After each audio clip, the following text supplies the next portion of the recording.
Good afternoon, everyone, and welcome to the fourth in our series of webinars presented by the BES-Net TT project. My name is Celeste Chariandi. I'm the Science Communication Officer for the BES-Net TT project. This afternoon's webinar comes after a short break. We didn't have a webinar in May, and so we've decided today to cover two topics in today's session. Our first topic is an introduction to the platform known as iNaturalist. This is an online global network of naturalists, researchers, biodiversity specialists, and citizen scientists who map and share observations on global biodiversity. Today, we will focus on how to use this platform so that anyone and everyone can assist in documenting our local pollinator species. Our second topic continues a previous introduction to plant pollination, sharing on the plants that are pollinated by bat species.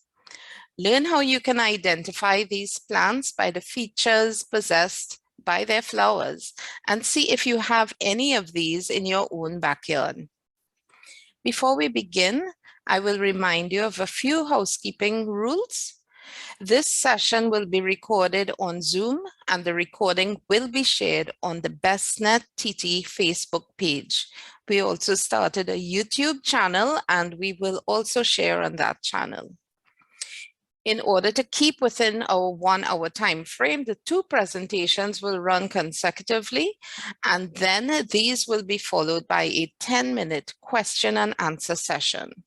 While the presentations are being delivered, feel free to post any questions that may arise in the Q&A area on the Zoom platform.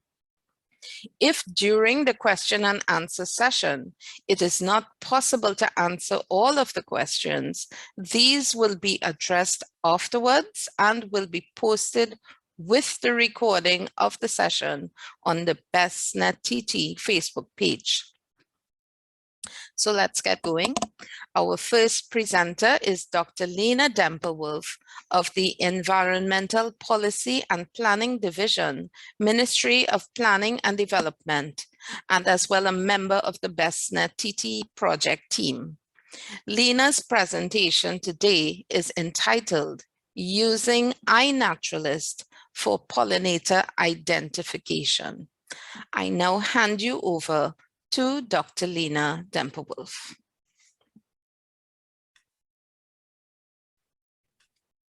Hi everyone, Celeste, can you let me share my screen? It wouldn't let me. Oh, okay. I was going to put it up.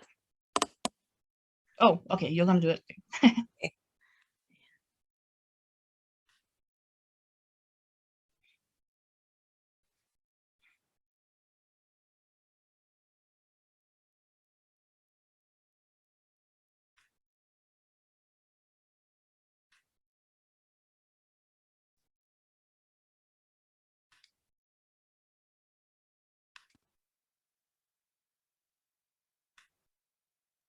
Hello everybody, and thanks for joining us today.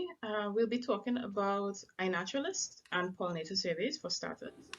My name is Lena Dempelwolf, and I'll be taking you through this bit. So first of all, what is iNaturalist? It's a platform for citizen science. It aims at engaging people to take pictures, make observations in nature, and to contribute to the general knowledge that is out there. It's a joint initiative between the California Academy of Sciences and the National Geographic Society. And anyone can join, participate, and create projects for free. You can do a number of things. You can upload pictures and sounds of organisms for identification. So it's not just pictures that you take, but also if you, for example, hear a frog or a bird outside and you want to know what it is, you can also record that. You can help others identify species. So if you're an expert, for instance, on butterflies, and you can contribute to that, then you can help others identify their butterflies, but you can also post your own things where you are requiring identification. And you can create projects to collect data and encourage citizen science. You can also follow experts. So if there's somebody's work that you like, or an expert in a particular field, say bees, you want to know more about, you can follow them and see what they identify on iNaturalist. And you can discuss your findings and learn more about nature by yourself or with others. That is entirely up to you. So this is just a quick screen grab that I took from the website itself. This is a very quick thing on how it works. You record your observations, you share with fellow naturalists, and then you discuss your findings. And the website for all of this is www.inaturalist.org, as you can see in the bottom right corner. So why should you use iNaturalist? Why should anybody use iNaturalist? It will definitely help you learn more about nature and any kind of specific plants, animals, fungi, anything that interests you. It provides a whole lot of information. It also gives you the opportunity to discuss these things with others, to find people that are like-minded, to find people that are interested in the same kind of things as you are across the planet or even in your country. And you generally help to contribute to the knowledge of organisms in your country and globally. So you are helping in a very big way. It might not seem like it, but you're helping in a very big way, and contributing to the knowledge that is out there on what you're looking at. And you can also launch your own projects that support your work or your personal interests. You can have and run bio blitzes. You can have collection projects on a particular area that you live in or a particular organism that you're interested in. So you can do these things for your own interests as well. So about our projects, we have created a number of projects on iNaturalist. The main one for us right now is the Pollinators and Pests of Trinidad and Tobago project, where we are recording or asking people to add their images and sounds and whatnot for pollinators and pests that they find in Trinidad and Tobago. So if you're not sure, still add it. Eventually we will go through and curate the list and make sure that anything that is not supposed to be there is removed. So if you're seeing a fly or a bee or anything and you're like, well, I really don't know if this is a pollinator or pest or just doesn't contribute, doesn't matter. Add it anyway, we can figure that part out later. Also, the reason it's called pollinators and pests is because sometimes they're complicated relationships. So for example, farmers will consider caterpillars as pests, but the butterflies, which is the later life stage, is a pollinator for many plants.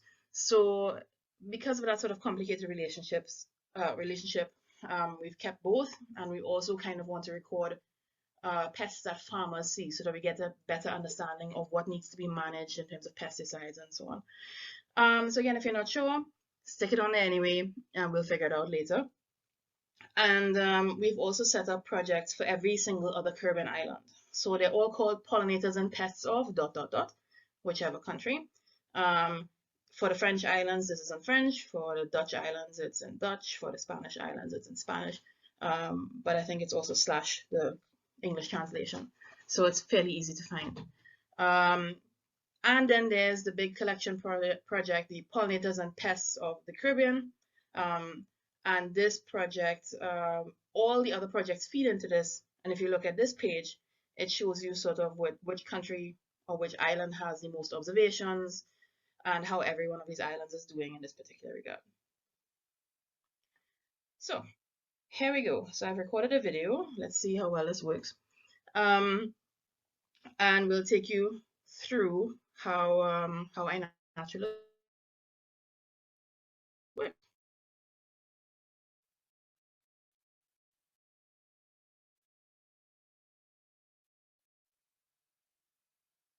So good. So you see that you can either log in on top right hand side. You can either log in with your credentials or with Facebook, with Apple, or with Google if you choose to do so. So this one here, this page will show you the sign up page. So if you don't have an account already, you can sign up. And this is where you sign up. You put in your usual information. You verify that you're not in fact a robot. And you're making your little consent tick boxes there. And then you just go ahead and create an account. I already have an account, so I'm going to go here and I'm going to log in quickly.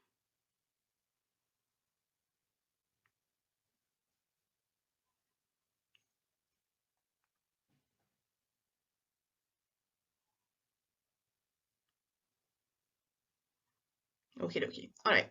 So this is your profile. So on your home page, you are seeing basically observations of not just your observations, but other people that you're either following or where you have added identification. You can look at your profile, your own observations. This is your observation tab. On top, there's a list of map, grid, or list, so you can view it in either format. This one is still in the map format right now.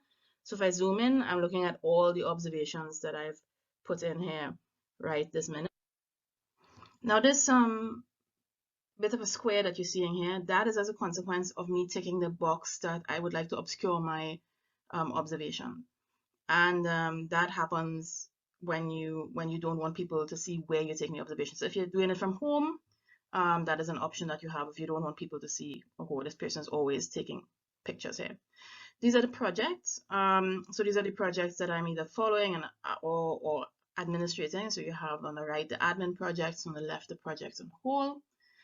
And our project in particular that is of interest right now is the Trinidad and Tobago pollinators and pests one. So you type it in the search bar and it should show up.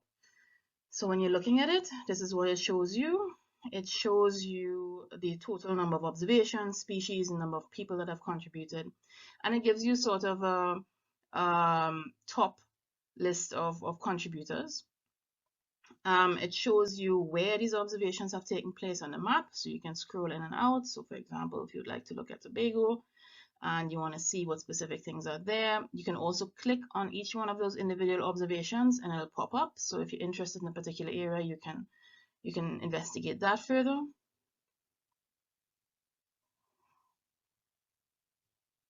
And it shows you your membership, any kind of other information. This one is very important, export observations. If you want to export all the observations, all the data is free for you to use. You can click on that and you can get all the data that was collected on this project. Anybody has access to it. And when I say all the data, I mean the species information and the location and the time that it was identified and found and so on. So if you're looking at individual observations, for instance, this is a very nice picture here of Trigona. This is what somebody contributed.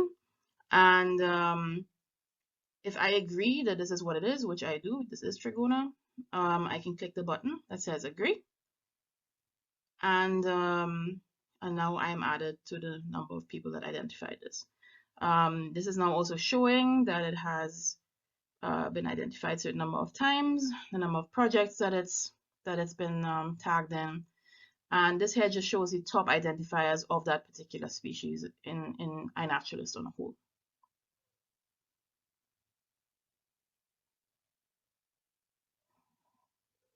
Right, so heading back to the home page.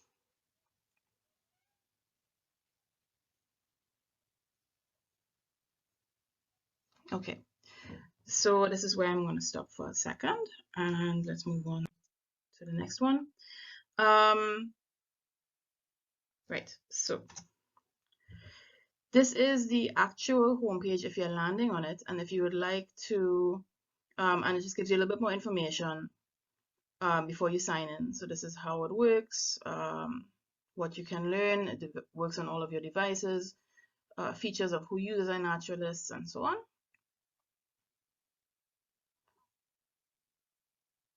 This is what the page looks like.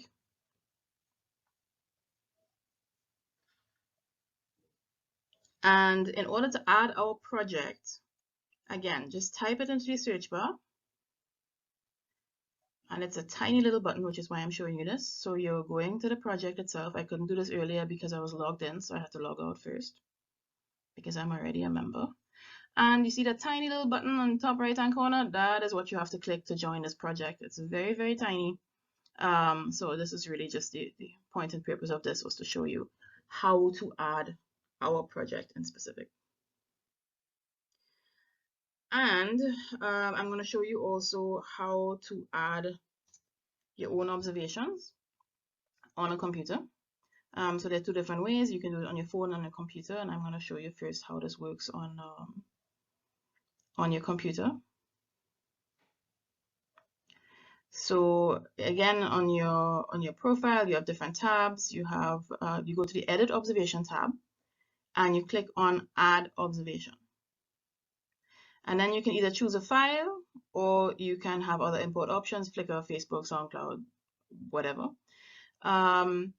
Or you can go to the top left-hand corners and add either photos or sounds, or you can add an observation without media. If you don't have anything, but you still want to record it, but you're dead sure that this was something that you knew, you can add it here. So you just start to fill it in: species name, date, location, and so on. Again, whether it's captive or cultivated, so whether it's something that occurs naturally or that you have bred or planted there. You add it to whichever project that you're following. And again, there are other things that you can fill in as you go along. The important part there is the location. So you can either use a map and zoom in and put down your dots. You can either add the latitude and longitude on the bottom.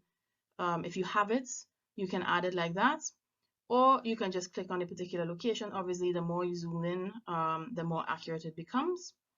And then you can just add your location like this. And again, you can obscure your location if you'd like. You can make it completely inaccessible and keep it private. That's entirely up to you.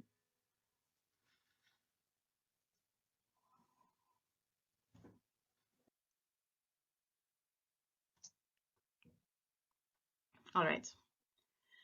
So we're looking again at the page of all of the observations, and I just wanted to show you a little bit more on the top taskbar of sorts. So you have different things there that you can click on. You can look at different things. So you can look at guides, for example. So there are various nature guides. You can either look for a specific guide, or you can create your own guide if you like. You can look at places. So if you want to explore specific areas. And this one is very important. There's a whole bunch of video tutorials of people who have created this stuff that can explain this probably a whole lot better than I can. And there's some very nice ones in here. So not just about how to add observations, but also things like how to take identifiable photos. So how to take better photos for iNaturalist, what sort of features you should be looking at, and so on. So there are quite a lot of helpful videos in this particular area, and I highly recommend you have a look. And also, you know, on projects. So if you would like to set up a project, should you set up a project? What do I do? What kind of project is useful? And then you can also look at teachers' guides. This is quite interesting, and I think it's quite useful as well if you're a teacher and you want to do something with your students, which I strongly encourage. There are some nice guides here on how to make that happen as well. Okay, so using your phone, I generally find it easier to sign up for iNaturalist on your computer, and then to download the app and sign in and do the rest from your phone. I mean, it's easier in general because you're already taking the pictures more than likely with your phone, unless you're very fancy. And those pictures you can then directly upload onto iNaturalist. So I just took a little bit of a video on my phone, and I'll walk you through that to see how this would look on your phone. So this is basically when you open your screen. This is sort of your home screen that you have there, and these are your observations. So these are some of the later ones that I've added. And just to give you an idea of what that looks like. So for instance, I'm looking at this cute little jumping spider here. Those are the two pictures that I put in iNaturalist.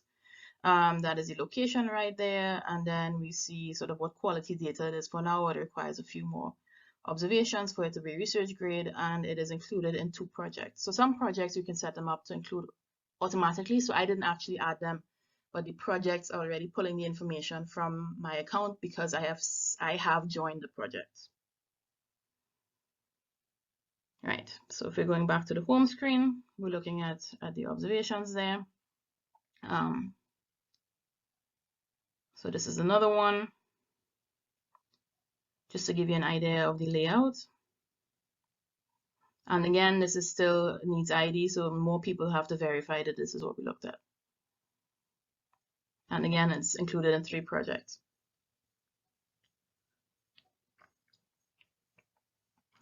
Right, so this is sort of your screen to the left that shows you where you can go to different things. So you can look at exploring all, shows you things that were identified in your area. So if you went to explore things around you,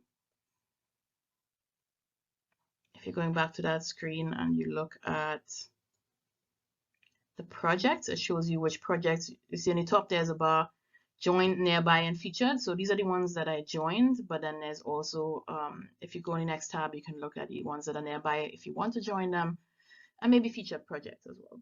So this one here is the pollinators and pests of Trinidad and Tobago that you can look at on the phone this way as well. Right, and there's a little bit of about information here as well that you can access. So you can play around with it a little bit and see what kind of information you would like to get. And if you're pressing these bars again, you're going to see this is a recent activity. So if somebody has identified something for you recently, has done anything under the messages, it's people that are messaging you for something. You can look at that as well. You can edit your profile, change your settings, and you can add a new observation. So that's actually the tab there that is most useful. So I'm just going to show you how this works here because I already have this up. I don't have a photo to add right now. So this one, if I'm adding a new observation, it's the same thing. Just ignore the edit observation part. If you're adding a new observation, you add the photo on top. You put in your what you think it is, and under what you think it is. So you see how they're saying we're pretty sure it's this genus, right? So they're suggestions. But if you're not sure, I strongly recommend you use some sort of more general description like butterflies or animals on a whole, and other people can then narrow down on it. For the location, again, this one was found at Wasamaki. On the right hand side, the top button zooms you into directly where you are currently. So that is a very useful feature. And again, you can click whether it's captive or cultivated. You can choose your visibility, if it's open, if you'd like to obscure it, if you want it completely private. And then you join the projects. And this is important. So when you're adding your project, when you're adding your photo and you're adding it to this project, you have to tick this box. And this will come up, observed on what plant. If you know it, put it in. If not, that's fine. You can see whether it's a pollinator or pest.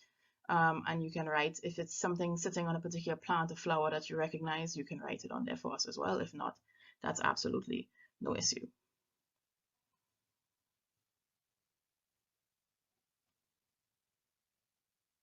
And then it will update accordingly.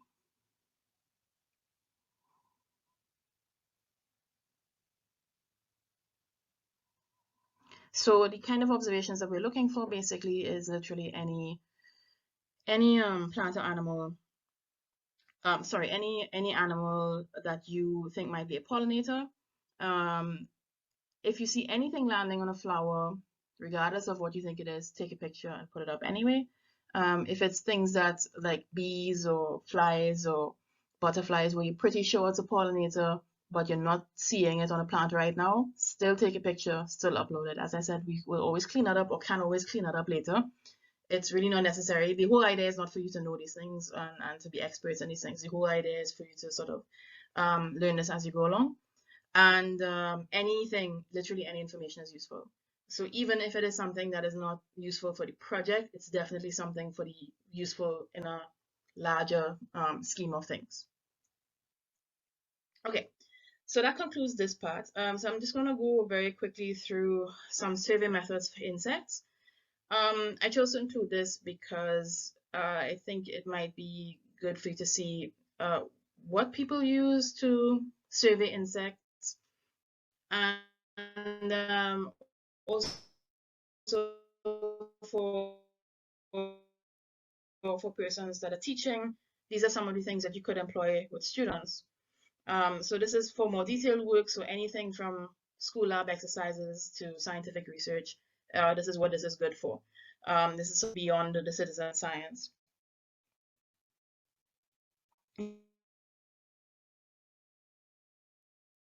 component, but I definitely think those vacuums, aspirators, that sort of thing, and beta traps. So let's have a look.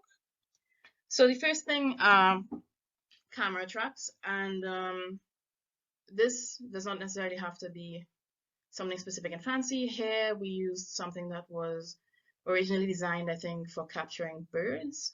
So we had set it to record a picture every 10 seconds or so. You end up with a lot of data that you have to sort through. That's the only downside to that. But it gives you pretty good information, and the major advantage is that you don't actually have to capture and kill anything to be able to get some information. Um, from what I'm seeing, the current way of doing this, or the better way of doing this, is using GoPros, where you get a lot of data like that as well, and you get a lot of high-res data. So setting up different types of cameras on flowers will give you a good idea of what might show up. Blue vein traps. So this is the next thing. So unfortunately, a lot of the time, because these insects are so small and they're so difficult to identify properly, so in many cases, it's the difference between one antennal segment that makes a different species, or a difference in venation pattern of the wing, or something like that. It's very minute differences. So if it is that we want to get a very accurate account of what we have in terms of species, unfortunately, some of this sampling is sometimes required to be able to identify them properly. So as part of our project, we will also be looking at a bee survey. So we're going to capture um, a sample of insects, mostly bees, to identify them to see what we have in terms of bee species in Trinidad and Tobago. So here are some pictures. I put the web pages below of these lovely people where I borrowed the pictures from, because I don't have any nice ones of these.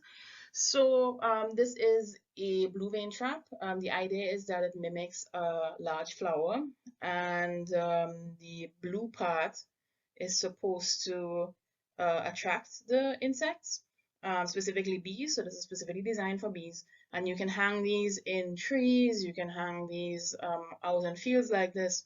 I've also seen some where they've been tilted to the side to look like a different type of flower. And the insects will go inside of there and be trapped and collected. Usually this collects a whole lot, so they shouldn't be out for more than 1 to 2 days, but in the trials that we've run, seems to take a little bit longer here. Maybe our bees are a little bit smarter. These are pan traps, or also called bowl traps, or bee bowls, or marker traps. So it's literally what you think it is. It's a bowl of liquid, colorful bowl of liquid. You can put water if you like. And this is something that they will also be attracted to, because it's sort of mimicking flowers. Usually there are different colors used. Blue, yellow, and white are sort of the favorites, but there are also different kind of color combinations that you can use depending on what kind of insect you're looking to attract. Malaise traps, this is also something we'll deploy. They look like tiny tents. And as you can see that there is a bottle on the right hand side, there's a bottle attached. The idea is that the insects fly into the mesh, and because they have a tendency to naturally fly up and into the sunlight, they will be funneled into the collection container at the end of it. There are actually very specific ways of setting up malaise traps. They should be facing, so the highest part should be facing north, and the wide or long part should be intercepting whatever corridor that you're trying to sample on. So you see how it's there, basically across this little walking corridor. That's how these things should be set up. This collects a lot of insects, and a very large variety of insects. I have not found it particularly useful for bees, but it has been very useful for other types of insects and insect variety. And if you can get those properly identified, they're actually quite useful in getting a lot of information out of that.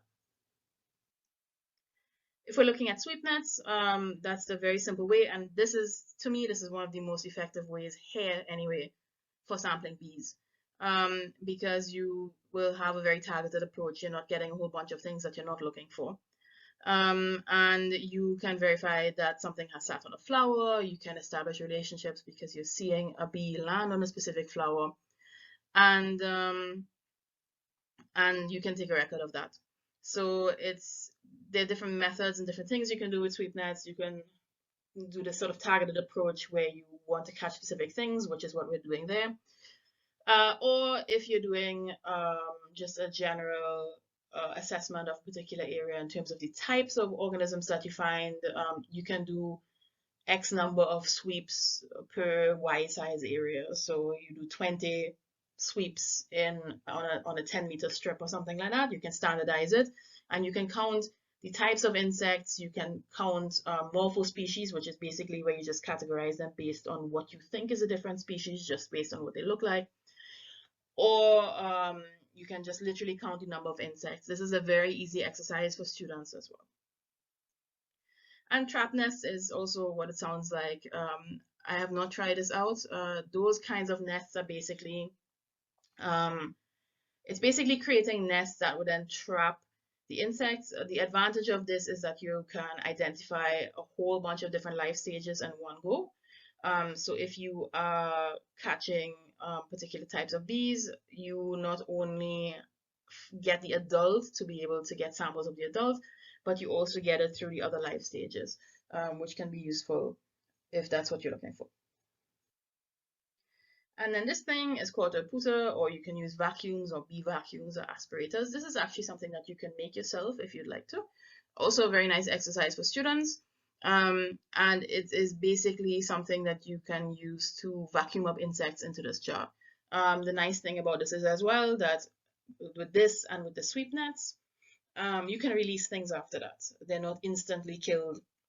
So you can catch them, you can view them, and then you can release them afterwards. And you can also use baits. So I don't have any, I wasn't able to find any nice pictures of baited traps, or rather nothing that I was able to copy into this.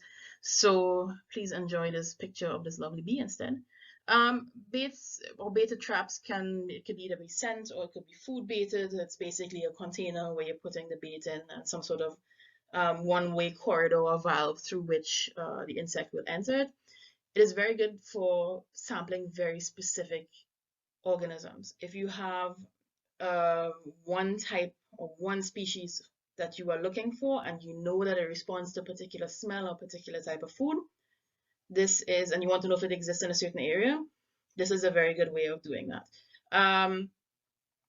It is very useful in that regard, but it wouldn't give you a whole wide variety of organisms. And there are also a whole bunch of designs out there, and I suspect that making your own is also a very good option for this. And what you do with it after, if it is that you have to preserve samples and you're not going to let them go, but you're preserving it because you want to have reference specimen for a museum, or you want to ship it somewhere else to get properly identified, you want to do some sort of genetic barcoding, anything like that. If you need to keep the samples, you can put them in the freezer. That's a very simple way. Or you can put them in a minimum of 70% alcohol, or you can put them into propylene glycol. And propylene glycol is a food additive, so it is not toxic or anything like that. Fairly easy to procure as well. And the thing that you would always need to go and actually look at it properly would be a dissecting microscope. Okay, so this concludes my component today. I hope this was helpful. Please feel free to let me know if you have any questions, or if there's anything that you'd like to get a more detailed explanation on. I'm happy to help where I can. Thank you very much.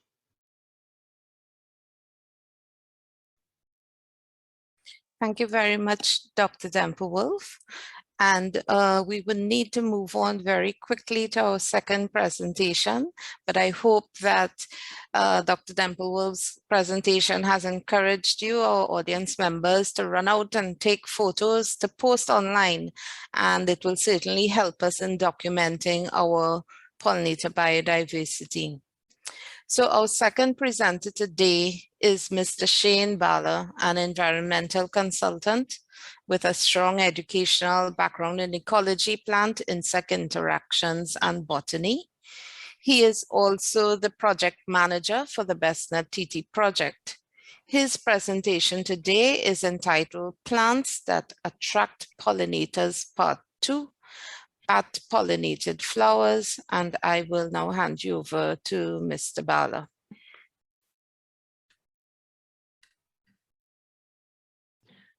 Thank you, Celeste. If you could just allow me to share my screen.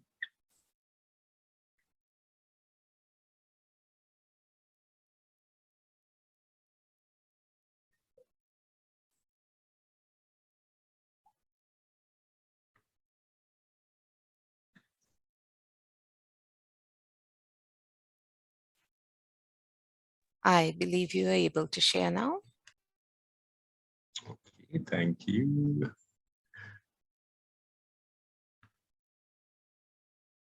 All right, can you just confirm that the screen is visible? It is. All right. All right, good afternoon, everyone. Thank you guys for joining us again. So you guys who have been here the first time around would have benefited from the first part of this series that I've sort of started as a mini thing. Initially, we looked at the introduction, and today I want to focus a little bit on our bat-pollinated plants. The idea is that we'll go through the whole series of plants that we have in Trinidad, grouped according to their main pollinators: bees, birds, butterflies, and of course, bats, among some of the others. So today we'll pay some attention to the bat-pollinated plants. So when we talk about bat-pollinated flowers, bat-pollinated flowers are a sort of specialized group within flowers. They tend to have a distinct set of correlated adaptations, particularly some flower syndromes that have been well documented and researched. When we talk about syndromes here, we're really talking about a series of features, or characteristics, if you want to use another term, which together gives us an idea of whether or not the plant we're looking at is really bat-pollinated or not. And I'm going to go through these in a bit, because one feature by itself does not necessarily tell you that a flower or plant is bat-pollinated. But of course, taken in its totality, of course, with the necessary observations, which a lot of scientists are busy working at, we come to the conclusion for most of these plants that bats are their primary pollinators. Of course, I will be showing you some examples which cross between pollinators. So while the ones that I will show are primarily bat-pollinated, a lot of them can also be pollinated by insects and also by bees. Certainly you have birds that are also nocturnal as well. And so they will, of course, avail themselves of flowers that are open in the night. So let's look at some of the features, a bit more detail. So our bat-pollinated flowers tend to be relatively large, and usually they're exposed on the stem. Peduncles tend to be rather sturdy. So when we talk about peduncle here, again, for those who are not really botanists amongst us, we're just talking about that bit of the stalk, that bit of the flower that holds the flower up to the base of the flower, if you want to call it, that links it back to the plant. So those tend to be very distinct and usually large in size. Some of the inflorescences can be up to 4 inches in size in terms of the flowers. Ramiflorous, just as caulifery, is a term that pops up a lot.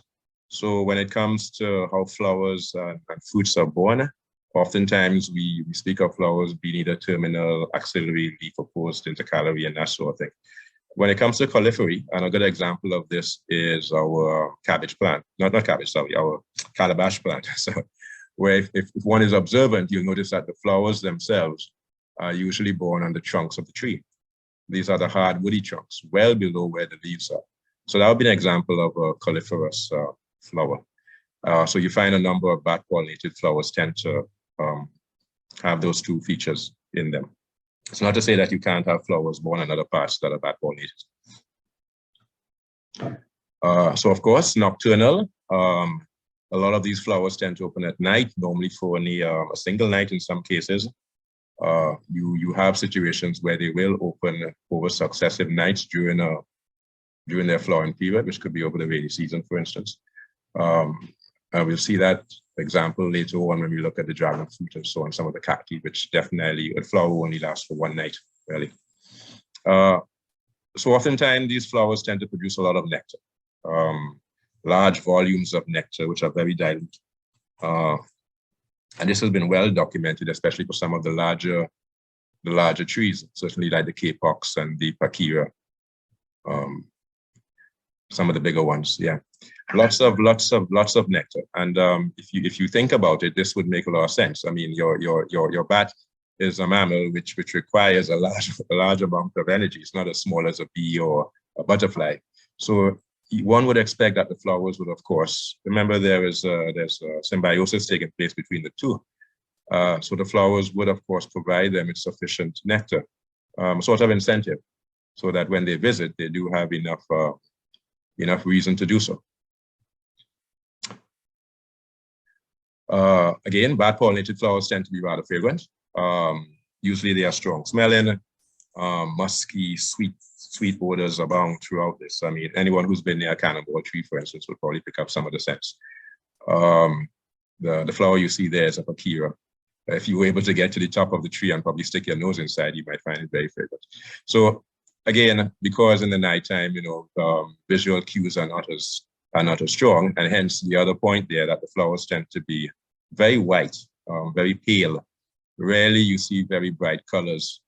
There are exceptions, of course, some that are red, but usually they tend to be generally pale in coloration. An interesting exception here in terms of the smells have to do with some of the heliconia, especially the neotropical ones, where even though some of them have been shown to be bat-pollinated, they lack a fragrance of any sort. I'm not going to show you any of the heliconia today, of course, because I figure everybody knows heliconia, but it's something worth keeping in mind. I want to mention one thing of interest when it comes to bat-pollinated flowers, this whole thing of echolocation, because we know that bats sense their environment and navigate using sonar, essentially.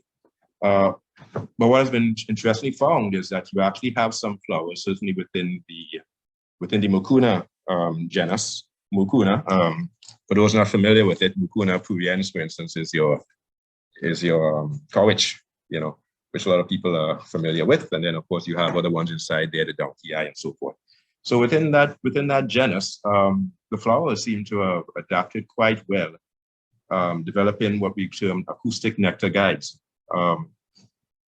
In particular, M. holotoni, which I've mentioned there, have been well documented. So when the sonar goes out, the very shape of the flower itself acts as a sort of like a little satellite dish, which is able to bounce the signal back to the bat, thereby, enticing it even more, making sure that, you know that I am there, and acts as more of a way of pulling the bat in. This is rather interesting because in M. holotoni, it also seems to cause the release of the pollen. So you have a sort of synchronization there. So on the one hand, the flower is acting in such a way that it can capture the signal from the bat, and the signal itself now forces the release of the pollen, which is exactly what the flower would want. I mean, the bat's presence is of course to help with pollination. So this is an interesting one. I'll see if I can provide the links later on for those of you who want to read up more on this. So what are some of the families that we have here in Trinidad, which we know have individuals that are bat-pollinated? Of course, I mentioned the Heliconiaceae. Bananas are inside there, interestingly enough, even though, of course, a number of the ones that we cultivate commercially no longer do any flowering. But certainly in the old world, rare and wild types still do flower. Fabaceae, that's just your legume family. Kuna is inside there. Malvaceae, a pretty large family where a number of tree species are bat-pollinated, and I'll show you a couple of those later on. Myrtaceae, Margraviaceae, I've included here, even though this is not a common family for most persons. In fact, only if you happen to walk through the forest will you even see Margravia plants. But their flowers, if you are able to capture one flower, are very, very beautiful, very interesting. And we're certainly making a nice addition into a garden if one was able to collect it and propagate it accordingly. Cactaceae, of course, the night-blooming cactus, which we all know about, and any number of Euphorbiaceae, which also are bat-pollinated. All right, so let's look at a couple. I know we have limited time, so I'm going to cut this down a bit, but I should be able to share about 10 plants or so. So let's start with one, Mabia.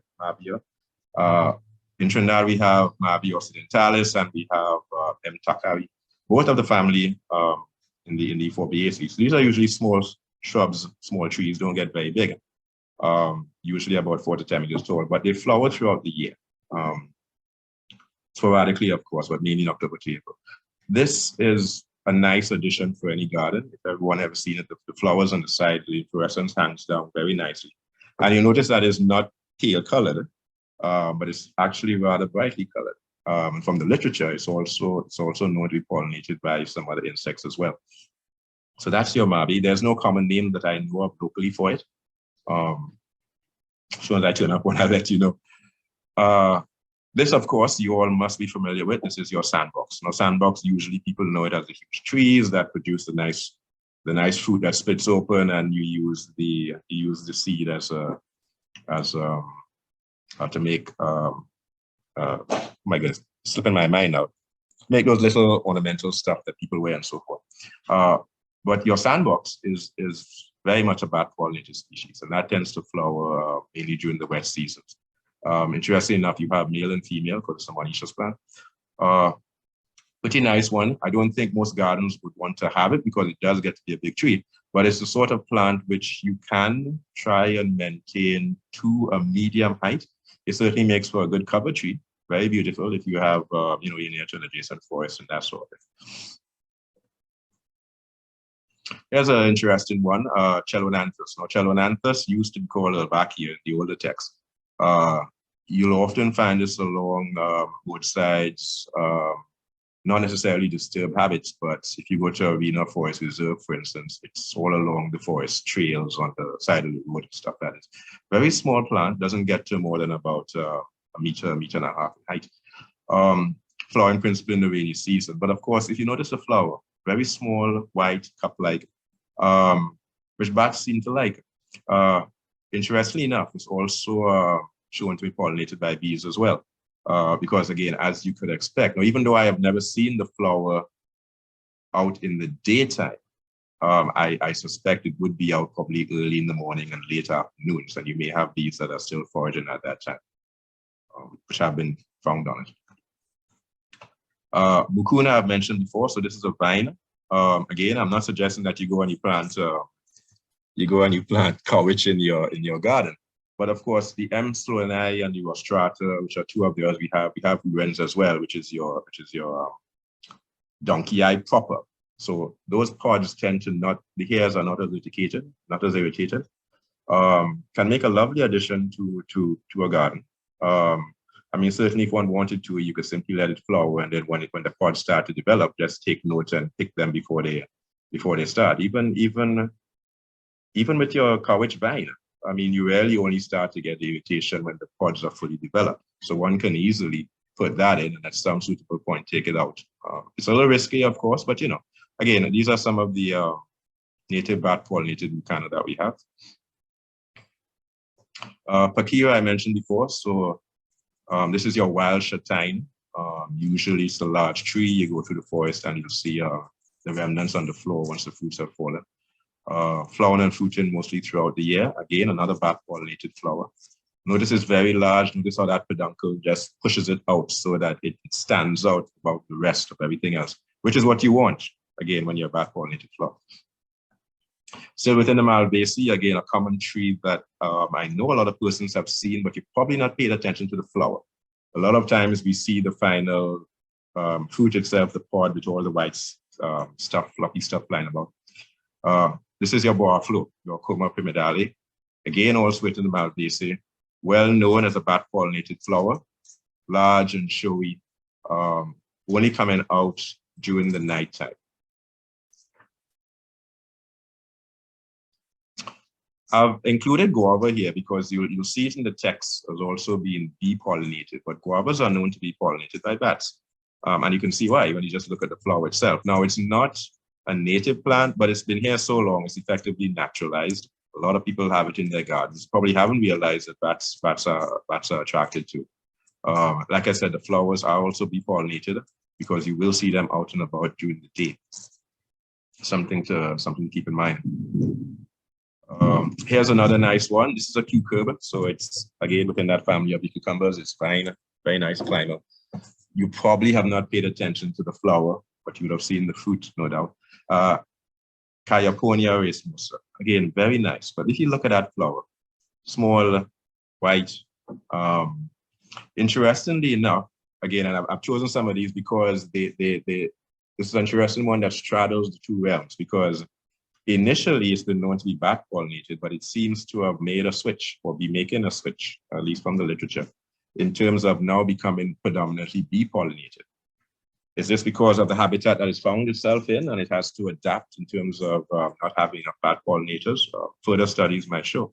But again, a very nice, interesting plant, very small, very colorful. Well, not very colorful, sorry, but very, very interesting in terms of how it looks and how it functions. Margravia. So I mentioned that this is one that is not commonly known to persons. Persons who are in the forest would have seen it from time to time. It's a climber. Vine-like might be a better term, but when you see it, which you probably have, you see the leaves pressed up against a trunk or a structure within the forest. And if you're fortunate, like I say, eventually you can see the top when it's actually flowering. Again, very nice. And one of the flowers that has been shown to utilize that same echolocation feature to be able to attract bats. Now again, notice the flower is red. Differs from what we said before, that usually they are white and pale in coloration. But notwithstanding the color, the shape, which if you look at it, is sort of similar to Mucana, which was our coverage before, donkey eye, and so on, where the curvature acts as a sort of chamber to bounce back the signal so that the bat is able then to know that this is the flower and where it's at. The one I have here is M. stonii. That's the flower there, because I don't actually have a flower for local ones, but we have M. elegans and we have M. hartii here. Pretty nice plant when you see it in the forest. All right, I think I have about one or two more because I know time is tight. I've included this not because it's native, obviously. This is an introduced, but we do have local varieties of this there. This is your night blooming cactus or dragon fruit, as people know it as, your Hyloceras. We have Hyloceras lamerii here, but of course there's a different one that's cultivated for its fruit, and it's becoming rather popular now. Again, this is a climber. This is epiphytic. Persons take advantage of that and put it on post night hang down and so forth. But night blooming, and only comes out for one night, and that's it. Very much bat pollinated. And in fact, it would be interesting for us to find out exactly which of our local bats are the ones involved in feeding off of the introduced variety that we have, because the one that's being grown locally, at least that we know of, is an introduced variety, an introduced species. I don't know if anybody focuses on the lamerii one in terms of eating the fruit, but it certainly follows the same sort of biology as the introduced one. All right, I think that's it. I know time is tight. So next up in the series, we'll have birds, bees, and butterflies, of course. And thank you for listening. Thank you very much, Shane, for that very interesting presentation. I actually am not seeing any questions at all in the chat or the Q&A, so I am assuming that I can talk a little bit, and anyone with a burning question will be able to write something, ask a question in the meantime. What I want to say is that the webinar in particular has emphasized the fact that sometimes these animals that we kind of take for granted, or sometimes we don't really want around us, are in fact so very important in carrying out this process of pollination, because as you know, with pollination, eventually you have fertilization, you have fruiting, you have seeds. So for instance, by pointing out the sandbox, we're not looking at food production there perhaps, but we do know that some people have their own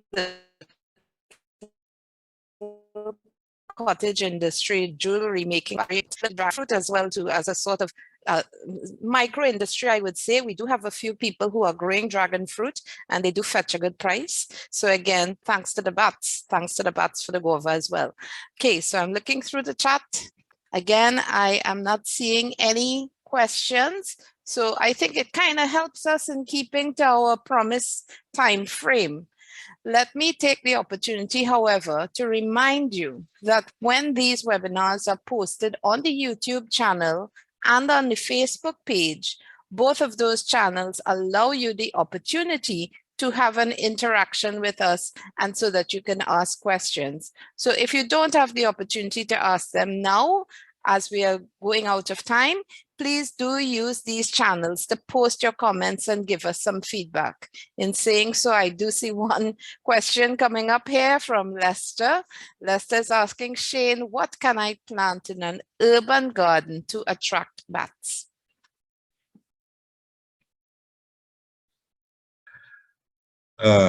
Interesting question there, Lester. Yes.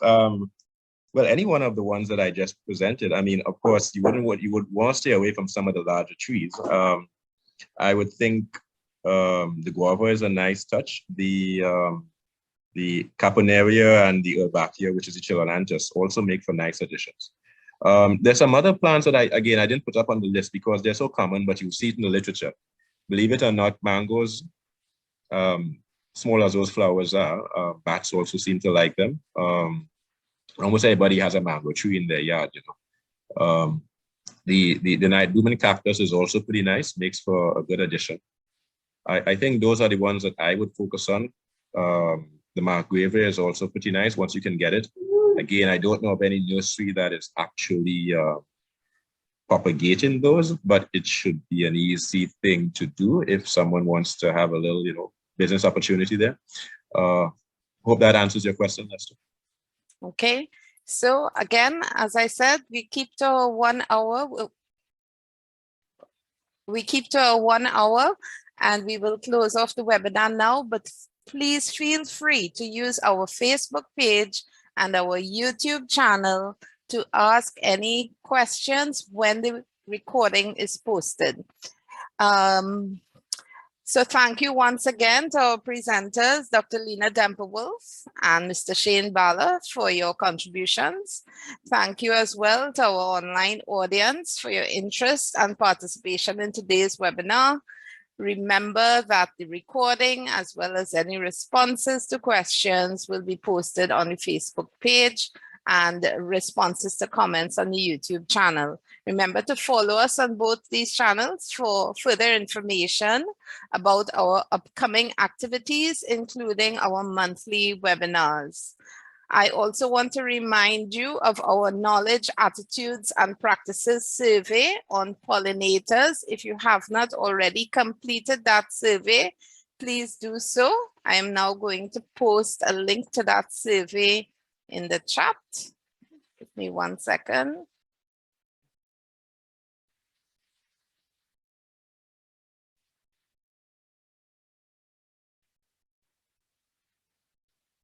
Okay, so please share this survey link around.